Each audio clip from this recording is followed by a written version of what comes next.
The evening sun cast long shadows across the quiet suburban streets as a teenage boy walked home from basketball practice, his gym bag slung over his shoulder and sweat still cooling on his forehead. His mind was on the upcoming championships and the new plays he'd learned during practice. The neighborhood was peaceful, with the sound of children playing in their yards and the smell of dinner cooking from nearby homes. At just 16 years old, he was already showing promise, not just on the basketball court, but in the classroom too. His latest report card sat proudly on his family's refrigerator, a testament to countless late nights, studying while balancing sports and helping his younger siblings with their homework. His teachers often praised his thoughtful questions in class, and his coach had recently started talking about college scholarships. That ordinary evening was about to change everything. The sound of police sirens pierced the quiet neighborhood air, but he barely noticed them at first. Sirens weren't uncommon in the area. He adjusted his school hoodie and checked his phone, smiling at a message from his mom asking if he wanted his favorite dinner. She always cooked special meals after his long practice sessions. The police cruiser screeched to a halt beside him, and before he could process what was happening, two officers jumped out with their hands on their weapons. "Don't move," they shouted, their voices harsh and urgent. His heart began racing, and confusion clouded his thoughts. The gym bag slipped from his shoulder, hitting the ground with a soft thud. "There's been a robbery at the convenience store," one officer barked, while the other moved behind him. "You match the description of the suspect." The boy's voice trembled as he tried to explain.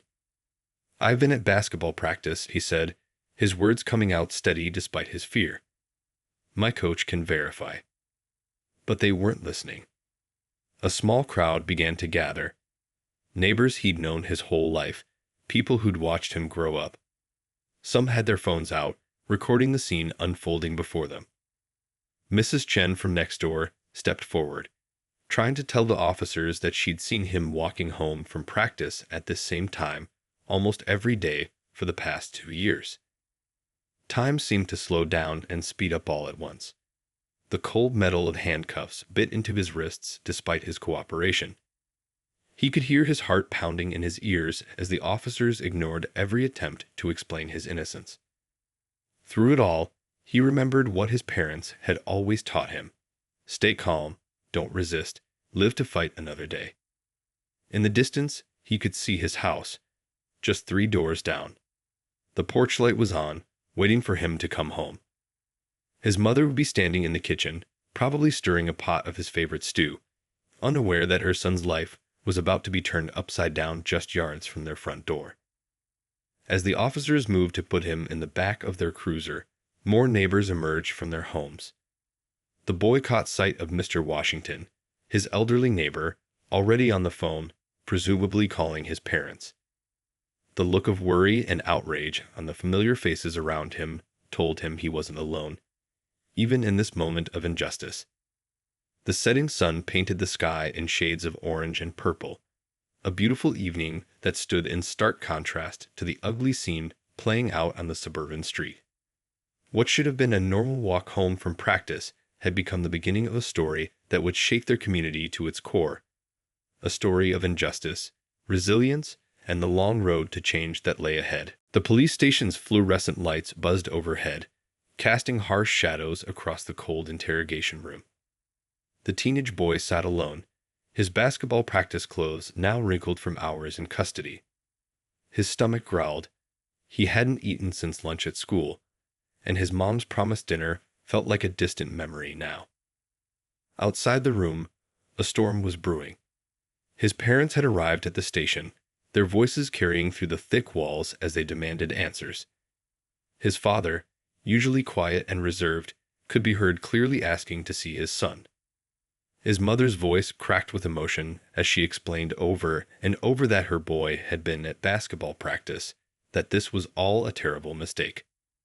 The body camera footage from the officers told a story that would soon shake the entire department. It showed the boy's hands raised, his voice steady despite his fear, trying to explain about basketball practice. The footage captured his complete compliance. It also showed the unnecessary force used during his arrest. One officer could be heard muttering, "Stop resisting," even though the video clearly showed no resistance. Back in the neighborhood, the incident had already sparked a fire. The convenience store owner, after reviewing his security tapes, was trying desperately to reach the police. "This isn't the person," he kept saying to anyone who would listen. The robber was a grown man with a tattoo on his neck. This kid isn't the one. Mrs. Chen, the neighbor who had witnessed the arrest, was busy sharing her cell phone video with other residents. The footage spread quickly through community group chats and local social media. Parents who knew the boy from school started calling the police station. His basketball coach left practice early and drove straight there, carrying practice attendance records and game footage from that evening. Inside the interrogation room, the boy remained calm, though his heart raced.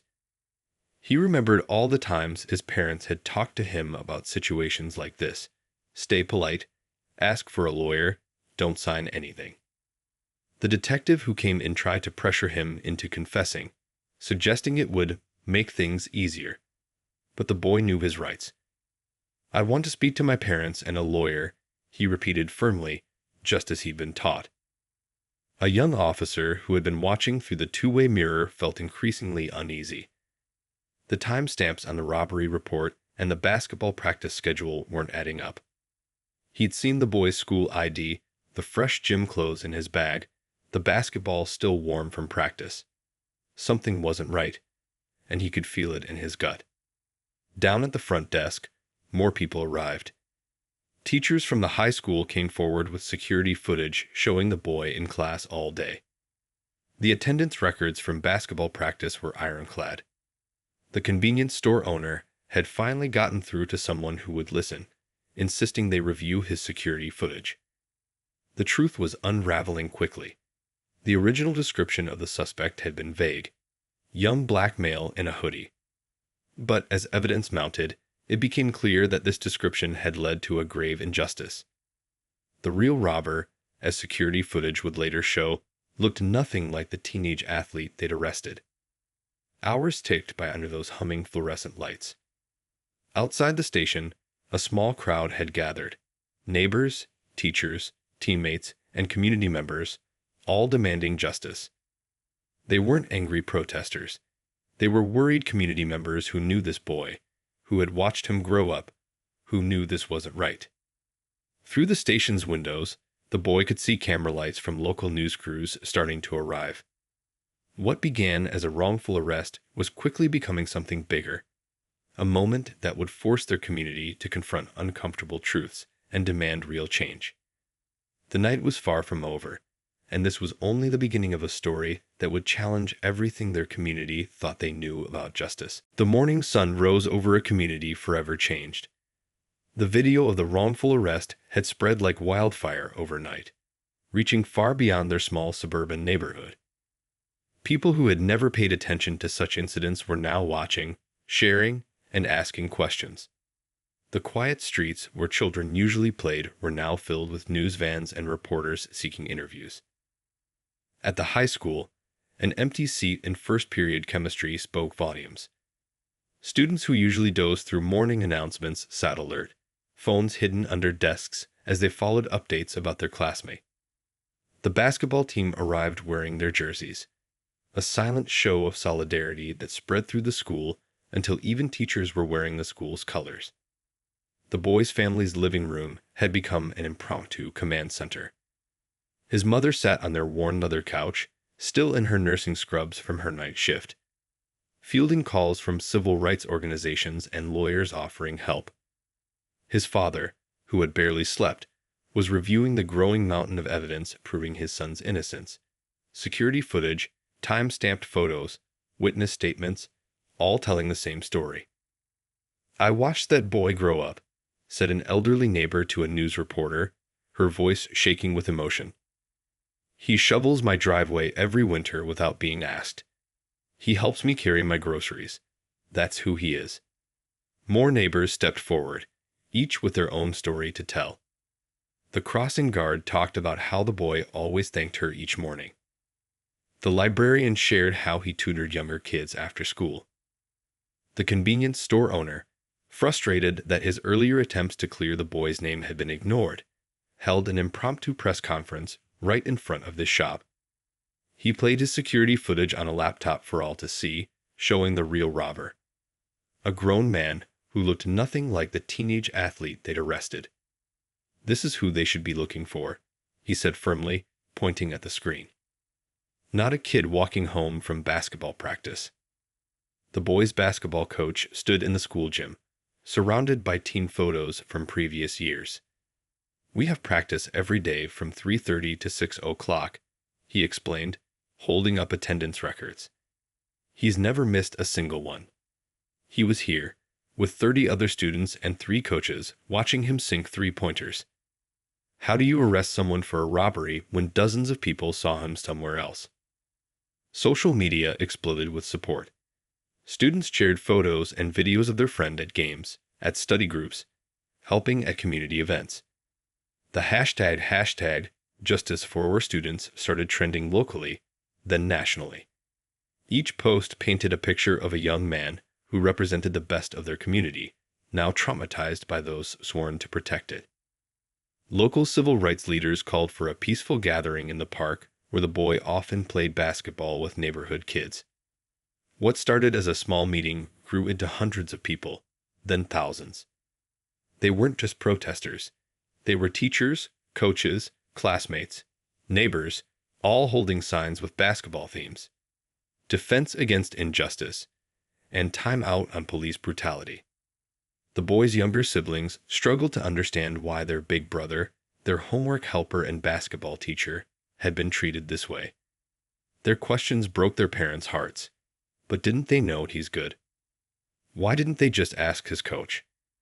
The family tried to balance their fight for justice with protecting their children's sense of security in their own neighborhood. As the sun set on another day of this unfolding story, the community's message was clear. This wasn't just about one wrongful arrest. It was about a system that needed to change, about the power of a community united in truth, and about ensuring that no other family would have to experience what this boy and his family were going through. The peaceful but powerful response showed that real change often starts not with shouting, but with neighbors standing together, determined to protect their own and fix what's broken in their community. The police department's internal affairs office buzzed with unusual activity. Stacks of files covered every surface, each one telling a similar story. Previous complaints that had been quietly filed away. A veteran investigator sat at her desk, coffee growing cold as she reviewed body camera footage for the 5th time. Something about this case has struck a nerve, forcing her to confront truths she'd been avoiding for years. Down the hall, the young officer who had first noticed the timing discrepancies couldn't sleep at night anymore. He kept seeing the boy's face, remembering how calm he'd stayed even as his rights were being violated. After tossing and turning for 3 nights straight, he made a decision that would change everything. He walked into internal affairs with a USB drive containing years of documented incidents he'd witnessed but had been too afraid to report. "We were told to make our quotas," his written statement read. "They said numbers matter more than accuracy. We were pressured to make arrests in certain neighborhoods, told to find something, anything." His hands shook as he signed his name, knowing this would make him unpopular with his fellow officers, but feeling, for the first time in years, that he was doing the right thing. The investigation uncovered a pattern that couldn't be ignored.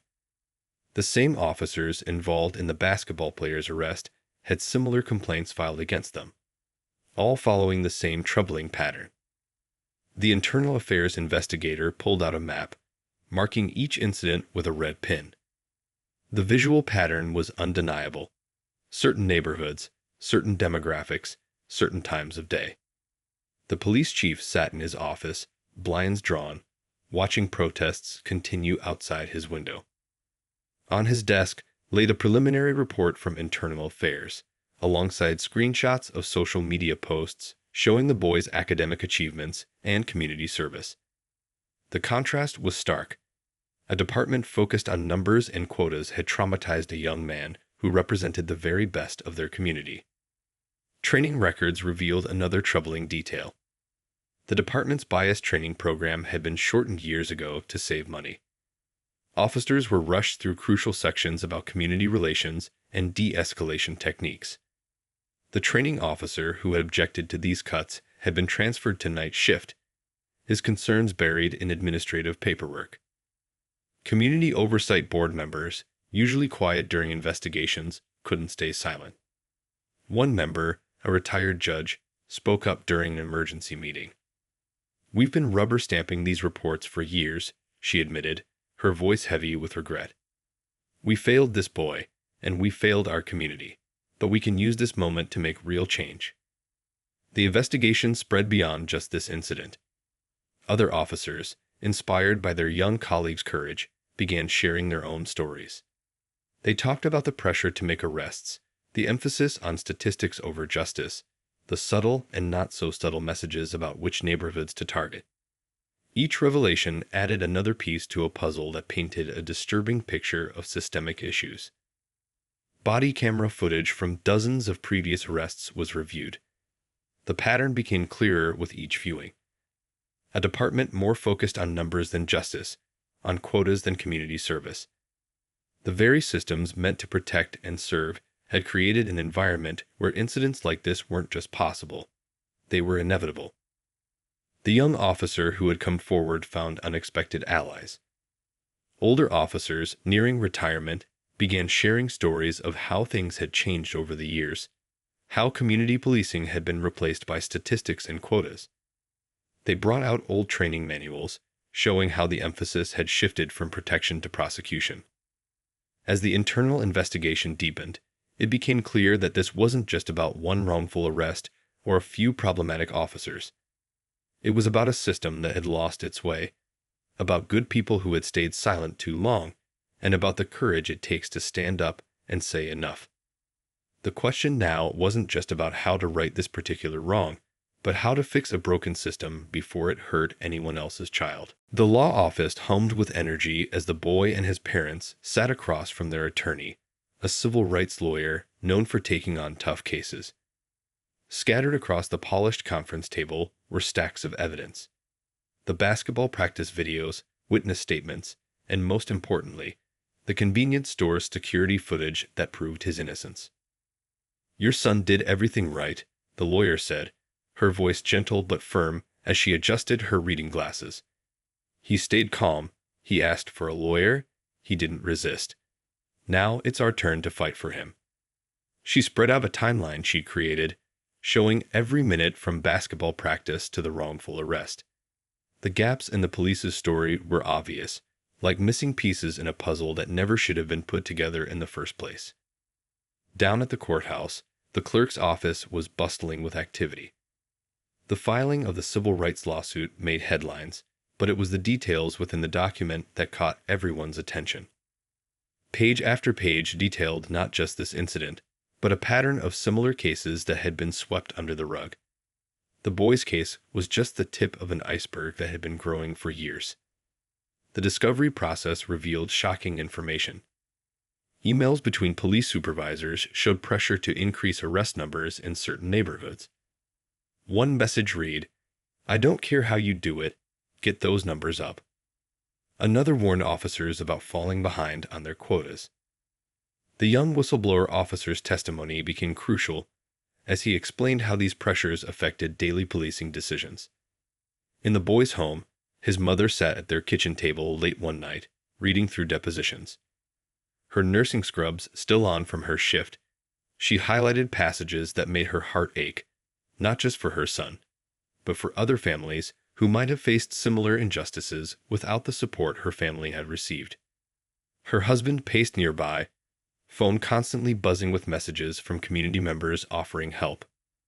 The convenience store owner's testimony proved pivotal. He described his frustration at being ignored when he tried to tell officers they had the wrong person. "I kept saying, 'Look at my security video,'" he testified, his voice rising with emotion. But nobody would listen. They were so sure they had their suspect, they didn't want to hear the truth. Support came from unexpected places. A retired police surgeon reached out, offering to testify about the changes he'd seen in department culture over his 30-year career. "We used to know every kid in the neighborhood," he explained during his deposition. "Now it's all about numbers. We've lost the protect and serve part of our mission." The boys' basketball coach provided crucial evidence, bringing practice logs, game footage, and a dozen witnesses who could place the boy in the gym during the robbery. "I've got 30 kids and 3 other coaches who can tell you exactly where he was," the coach testified. "He was working on his free throws, getting ready for the championship game. A game he missed because he was sitting in a jail cell." Technical evidence mounted in their favor. Cell phone tower data showed the boy's phone pinging near the school gym, not the convenience store.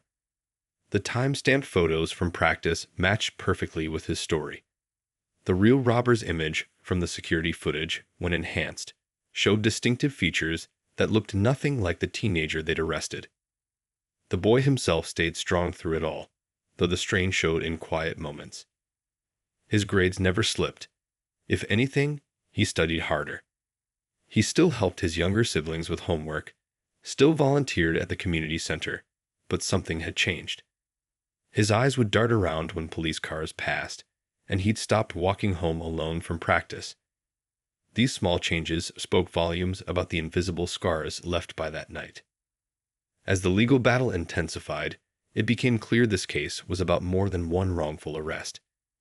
It was about a community's right to be protected rather than policed, about the difference between law enforcement and justice, and about the courage it takes to stand up and fight for what's right, even when the system seems stacked against you. The morning news van pulled up outside the high school just as students were arriving. The reporter, who had covered countless stories in her career, noticed something different about this one. Students walked past wearing shirts with basketball designs and messages of support. Parents dropping off their kids stopped to share stories about the boy who'd been wrongly arrested, how he helped their younger children with homework, how he volunteered at the community center, how he represented everything good about their neighborhood. Inside the school's gymnasium, a national news crew set up their equipment. The basketball hoop where the boy had been practicing that fateful evening had become a symbol. His teammates had tied ribbons in the school colors to the net, and a sign below read, "Justice scores every time." The crew's camera focused on the empty court as the reporter spoke about how a normal evening of practice had turned into a national conversation about police reform. Social media exploded with support from unexpected places. Professional athletes shared the story, posting pictures of themselves at the same age, wearing their high school basketball jerseys. "This could have been me," one famous player wrote, his post shared millions of times. How many kids have to go through this before we see real change? The convenience store owner's security footage aired on major networks, playing side by side with the body camera video. The contrast was stark, showing clearly how the description of the actual robber had been twisted to fit their rushed judgment of an innocent teenager walking home. News anchors who rarely showed emotion found themselves struggling to maintain composure as they reported the facts. Local coffee shops and diners became impromptu town halls as neighbors gathered to discuss what was happening in their community. The usual morning conversations about weather and sports were replaced with serious discussions about justice and change. "I've lived here 30 years, said an elderly customer at the diner, stirring his coffee. "Never thought I'd see our little town on national news like this. But maybe we needed this wake-up call." The boy's family found themselves thrust into the spotlight they never wanted. His mother's quiet strength captured hearts as she spoke to reporters. "We raised our son to believe in justice," she said, her voice steady despite her tears. "Now we're fighting to make sure that justice believes in him too." His father, standing beside her, added, "This isn't just about our boy anymore. It's about making sure no parent gets that phone call we got." Support poured in from across the country. Other families who had faced similar situations reached out, sharing their stories, offering support, and thanking the family for standing strong. Letters arrived at the school daily, many from young athletes who saw themselves in the boy's story. Teachers used the case in civics classes, discussing rights, responsibility, and the importance of standing up for truth. The young officer who had blown the whistle on departmental practices found himself being interviewed by major networks. Despite pressure to stay quiet, he spoke clearly about the quota system and its impact on community relations. "We're supposed to protect and serve," he said, his voice firm. But somewhere along the way, we started counting numbers instead of helping people. Local businesses showed their support in creative ways. The pizza place where the basketball team usually celebrated victories donated part of their proceeds to the legal fund. The bookstore created a display of civil rights literature, with a sign reading "Knowledge is Power." Even the competing high schools in the district showed solidarity, their basketball teams wearing armbands in support during games. As evening fell, another news crew set up outside the courthouse. Their lights illuminated the growing memorial of basketball jerseys, signs, and letters that community members had left. The reporter paused during her live broadcast, noting how the story had touched something deep in people's hearts. "This isn't just about one arrest anymore," she said into the camera. "It's about who we are as a community, as a country, and what we're going to do to make things right." The discovery came from an unexpected source, a forgotten body camera that kept recording after the arrest. While the footage was being prepared for court, a tech analyst noticed something strange, a conversation that wasn't supposed to be there. With trembling hands, she turned up the volume and listened again, her eyes growing wider with each word. The recording captured a conversation between officers before they approached the boy. "The captain wants 3 more arrests tonight," one officer said. "We're behind on our monthly quotas." Another voice responded, "Pick someone, anyone. We'll figure out the charges later." The casual way they discussed it made it even more chilling. This wasn't just a mistake, it was standard practice. In the Internal Affairs Office, investigators worked late into the night, pulling records from the past 5 years. The pattern emerged like a connect-the-dots puzzle. End-of-month arrests had spiked dramatically, especially in certain neighborhoods. The pressure for numbers had turned police work into a twisted game of statistics, with real people paying the price. The police captain's office was raided early morning. Computer files revealed years of manipulated crime statistics, all designed to secure more funding for the department. Each falsified report, each forced arrest, had helped build a case for bigger budgets and more resources. The truth hit the department like a thunderbolt. They'd become so focused on numbers that they'd forgotten about the people they were supposed to protect. At home, the boy sat with his parents watching the news break. The reporter's voice shook slightly as she revealed the evidence of systematic quota pressure. His mother grabbed his hand tightly, tears streaming down her face. All those months of insisting on his innocence. And now they knew the full truth. He'd been arrested not because he looked like a suspect, but because he was convenient. The young whistleblower officer who had first noticed the timing discrepancies found more evidence in his own text messages. "Hit your numbers or find a new job." Read one message from his supervisor. He'd saved these texts, feeling in his gut that something wasn't right, never imagining they'd become crucial evidence in exposing a corrupt system. Community members gathered at the local community center, watching the revelations unfold on the news. The convenience store owner stood up, his voice breaking with emotion. "They didn't even look at my security footage because they didn't care who really robbed my store. They just needed an arrest." The room fell silent as the weight of his words sank in. The boys' basketball coach paced in his office, a stack of college recruitment letters on his desk. These letters had almost gone to waste because of a system that valued quotas over truth. He picked up the phone, calling college scouts to share the full story, making sure they knew his player's character had never been in question. The system was what needed to be questioned. Inside the courthouse, the judge reviewed the new evidence in her chambers. Years of experience hadn't prepared her for this. A case that started with one wrongful arrest had uncovered a pattern of systemic abuse that went straight to the top. She thought about all the cases she'd presided over, wondering how many other innocent people had been caught in this statistical web. The boy's younger siblings watched their parents, huddled around the kitchen table with their lawyer, discussing next steps. They didn't understand all the legal terms, but they understood enough. Their big brother had been used as a number in someone else's game. The youngest asked, "Does this mean other kids got hurt too?" The question hung in the air, heavy with implications. As night fell over the neighborhood, the community struggled to process what they'd learned. This wasn't just about one wrong arrest or a few bad officers. It was about a system that had lost its way, about leaders who had forgotten their real mission, and about the courage it took to expose the truth. The question now wasn't just about justice for one boy, but about how to rebuild a broken system from the ground up. The courthouse steps were crowded on the morning of the final hearing.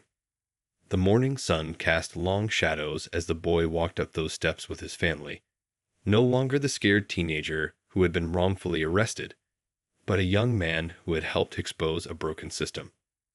His shoulders were straight, his head held high, knowing that today would bring change not just for him, but for his entire community.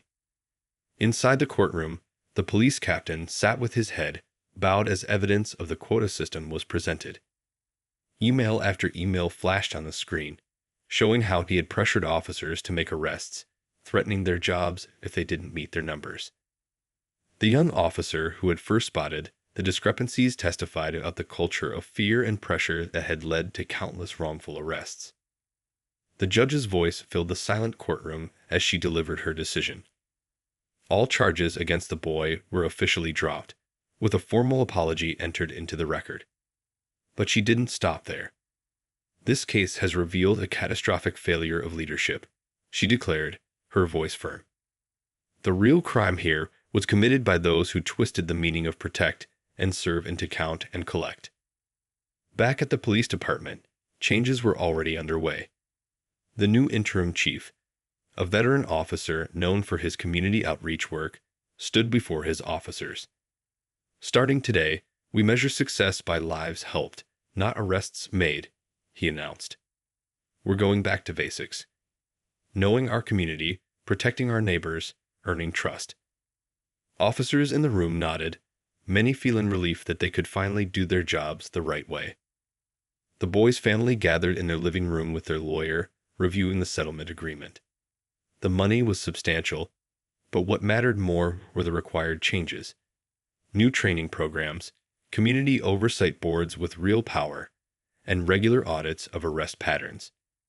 His mother wiped away tears as she signed the papers, knowing that her son's ordeal would help protect other families. At the high school gym, the basketball team was practicing again. The boy's first game back was approaching, and his teammates had planned something special. They had designed new warm-up jerseys, each one bearing a message about justice and community. The coach watched from the sidelines, proud of how his players had supported their teammate and stood up for what was right. The convenience store owner took down the security cameras that had helped prove the boy's innocence. A technician was installing new, better ones, paid for by the settlement. "Never again," the owner said firmly as he watched the installation. "Next time someone tells me to check my footage, they'll listen the first time." He had become an unexpected hero in the community, his determination to tell the truth helping to break open the whole case. Community meetings took on a new tone. Police officers and residents sat together, actually talking and listening to each other. The young whistleblower officer led discussions about building trust, sharing stories about positive community policing from his own experience. "We're here to protect and serve," he reminded everyone. "And that means being part of the community, not just policing it." The boy's younger siblings watched their brother being interviewed by a local news station. The reporter asked how he felt about the changes his case had brought about. "I didn't want any of this to happen," he said honestly. "But since it did, I wanted to make sure it helped make things better. Not just for me, but for everyone." His words were simple but powerful, showing wisdom beyond his years. As evening settled over the neighborhood, families gathered in their front yards, talking about the day's events. Children played basketball in driveways without fear. Parents watched from porches with renewed sense of security, and police cars drove by with officers who waved and knew residents by name. It wasn't perfect, but it was progress. Real, meaningful change that started with one wrongful arrest and ended with a community united in making things right. 1 year later, the community center bustled with activity. The boy, now a graduating senior, stood at a podium addressing a room full of police officers, community members, and students. The settlement money had helped create something extraordinary. A youth advocacy program that brought teens and law enforcement together to build understanding and trust. "When I was arrested that night," he began, his voice steady and clear, "I thought my life was over. But standing here today, I see how that moment became a beginning, not an end." The audience listened intently as he described the program they'd built together. Workshops where young people could share their experiences with officers, basketball games that paired teens with police in mixed teams, and mentoring sessions that broke down barriers on both sides. In the police department's training room, things looked different now. New officers watched body camera footage from that fateful night, not to learn arrest techniques, but to understand how bias and pressure could cloud judgment. The young officer who had blown the whistle on the quota system now led these training sessions, teaching recruits about the importance of community trust over statistics. The boy's family had transformed, too. His mother now served on the Civilian Oversight Board, her nursing experience bringing a unique perspective to police reform discussions. His father helped organize community events where residents and officers could talk openly about their fears and hopes. Even his younger siblings had found their voices, speaking at school assemblies about the importance of standing up for what's right. At the high school gym, championship banners hung proudly, including one from the previous year when the basketball team had won the state title. But among these athletic achievements hung something equally important: a plaque commemorating the changes their community had fought for. The boy's jersey number had been retired, not just for his athletic achievements, but for what his story had taught them all about courage and justice. The convenience store had become an unexpected symbol of change. Every month, the owner hosted meetings between police officers and local youth, serving snacks and creating a space for honest conversations. The security cameras that had helped prove the boy's innocence now captured something different. Officers stopping by to chat with customers, getting to know the people they served rather than just patrolling the streets. Other cities began sending representatives to learn from their experience. They studied how this community had turned a crisis into an opportunity for real change. The new police chief frequently spoke at conferences, sharing how they replaced quota systems with community engagement metrics. "We don't count arrests anymore," he would explain. "We measure success by problems solved and trust built." The boys' basketball coach had expanded his role beyond sports. He now ran workshops helping other coaches understand their potential impact in crisis situations. "Sports teach teamwork and fair play," he would say. But that night taught us that coaches need to be ready to stand up for their players off the court, too. His program had spread to other schools, creating a network of adult allies ready to support young people in difficult situations. The young people in the community felt the difference most clearly. They walked home from practice without fear, chatted with officers who knew them by name, and felt confident that if problems arose, they would be heard and protected. The boys' younger siblings no longer tensed up when police cars drove by. Instead, they often recognized the officers inside as participants from community events. As the sun set on another day in their changed community, the boy stood on his front porch, watching kids play basketball in the street. A police car rolled by slowly, and the officer inside waved, calling out encouragement to the young players. The boy waved back, remembering how far they'd come from that terrible night. His story had become more than just a cautionary tale. It was proof that even the deepest wounds could heal when a community came together to demand change and work for something better.